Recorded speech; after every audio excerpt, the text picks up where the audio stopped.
far outweighed the dangers which are cited to justify it. Even today, there is little value in opposing the threat of a closed society by imitating its arbitrary restrictions. Even today, there is little value in ensuring the survival of our nation if our traditions do not survive with it.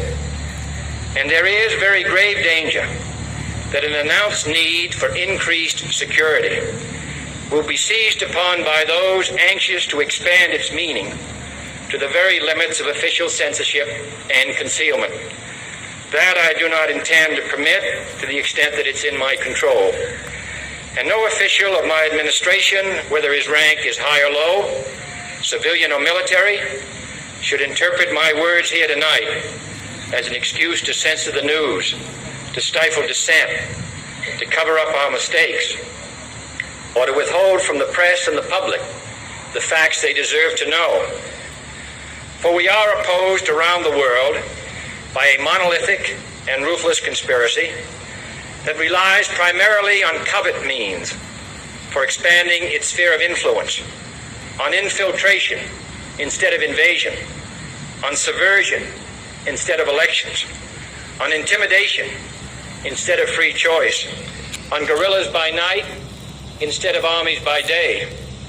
It is a system which has conscripted vast human and material resources into the building of a tightly knit, highly efficient machine that combines military, diplomatic, intelligence, economic, scientific, and political operations.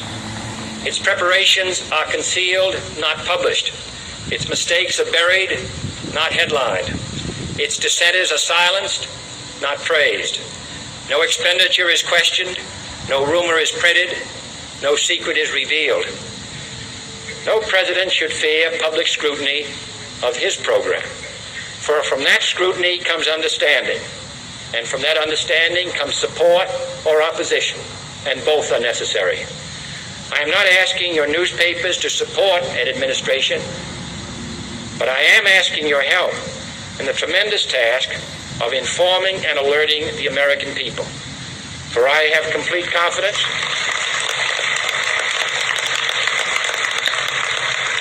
in the response and dedication of our citizens whenever they are fully informed. I not only could not stifle controversy among your readers, I welcome it. This administration intends to be candid about its errors. For as a wise man once said, an error doesn't become a mistake until you refuse to correct it.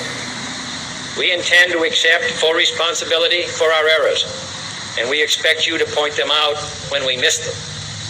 Without debate, without criticism, no administration and no country can succeed, and no republic can survive. That is why the Athenian lawmaker Solon decreed it a crime for any citizen to shrink from controversy.